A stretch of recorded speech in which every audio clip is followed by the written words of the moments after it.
Bom, então a gente já sabe segurar o instrumento e já sabe como que as mãos vão se posicionar nesse instrumento, né? Agora a gente vai aprender como fazer som.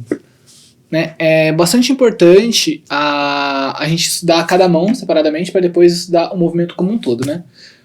Vamos falar primeiro de dedilhado, de mão direita. Nós vamos dar nome para os dedos. O polegar, a gente chama de pima, né? Polegar, indicador, médio e anelar.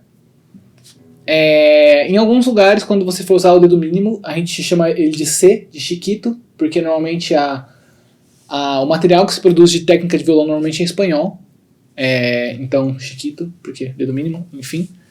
Para fazer o som, usando a mão direita, a gente vai fazer um movimento de fechar a mão.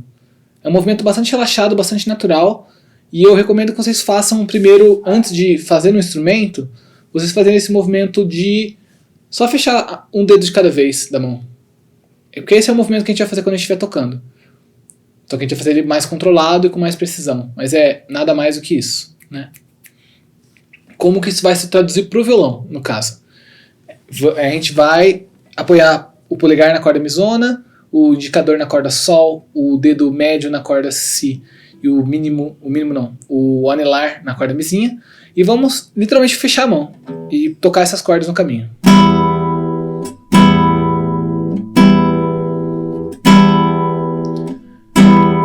Você vê que não é um movimento que você está fazendo força, é um movimento de realmente você está fechando a mão, apoiando levemente a ponta do dedo da mão direita, né? E a ponta da unha, se você tiver um pouco de unha, ajuda bastante para fazer esse movimento. É importante treinar bastante esse movimento para ele ficar natural e também treinar o movimento fazendo isso com um dedo de cada vez, né? Primeiro com o polegar,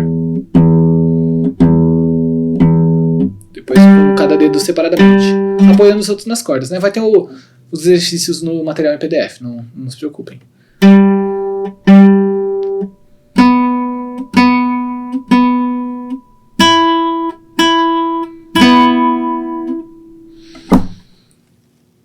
Para quando você está tocando dedilhado no violão, é bastante importante também você ter noção do tamanho da sua unha, né?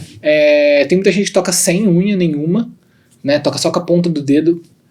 Tem gente que toca com unha pequena, que nem a minha, né? Como um grande resumo quanto maior a unha, mais brilhante vai ficar o seu som e ele vai ficar mais agudo, né, também. Não mais agudo a nota, mas só que os harmônicos agudos vão ficar mais altos. Então ele vai ficar mais estalado, quanto maior a unha. Tem gente que gosta de um som de violão bem estalado, mas dependendo do tipo de som que você está fazendo, uma unha grande demais pode prejudicar o tipo de som, assim como não ter unha também pode te prejudicar em outros tipos de som, né? Por exemplo, se você for tocar uma bossa nova, eu vou tentar dar um jeito de ajeitar minha mão para tocar com o mínimo de unha possível. Mas você fazer um som bem macio, tá tudo bem. Quando você for tocar completamente com unha, vai fica meio estalado demais e não é o timbre que o estilo musical pede, né? É bastante importante a gente ter isso em mente. Agora vamos falar sobre mão esquerda.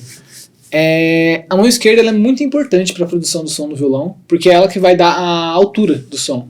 Vão ter materiais sobre teoria musical, que vai explicar como que isso acontece e o que é a altura da nota, mas é a mão esquerda que vai determinar que nota você está tocando. E isso é muito importante para você tocar acordes, se você tocar escalas, se você tocar qualquer coisa, né? E a mão esquerda ela toca de uma maneira bastante leve, como a gente já tinha falado no tópico anterior, mas é bastante importante que, além dos dedos estarem em pé, eles estejam bastante próximos do traste da casa seguinte. Como assim?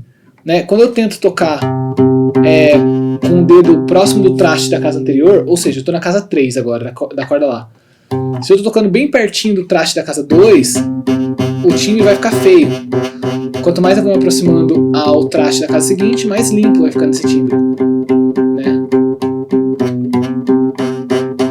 Então quanto mais perto, menos força. Quanto mais perto do traste seguinte, menos força você tem que fazer primeiro, e segundo, mais limpo fica o som, né? Então é bastante importante a gente treinar a nossa precisão para conseguir fazer isso sem ter que ficar olhando pro baço do instrumento.